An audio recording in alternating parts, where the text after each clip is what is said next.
عیسیٰ علیہ السلام نے یہ دعا کی تھی، قال عیسی ابن مریم اللہم ربنا انزل علینا مائدۃ من السماء تکون لنا عیدا للاولین والآخرین۔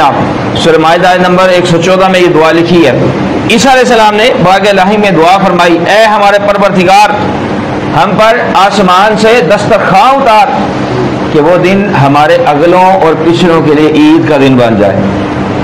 آسمان سے دسترخواں اترنے والے دن کو عیسیٰ علیہ السلام نے عید کا دن فرمایا، اور آج اس اتوار کو عیسائی اس لیے عید مناتے ہیں کہ اس دن دسترخواں اترا تھا۔ تو جس دن آسمان سے دسترخواں اترے عیسائی اس دن کو عید کا دن منائے۔ تو جس طریق دنیا میں سب سے بڑی نعمت تمام نبیوں کے سردار امام الانبیاء علیہ السلام تشریف لائے، وہ دن تو اس دن سے کئی گنا بڑھ کر خوشی کا دن ہے۔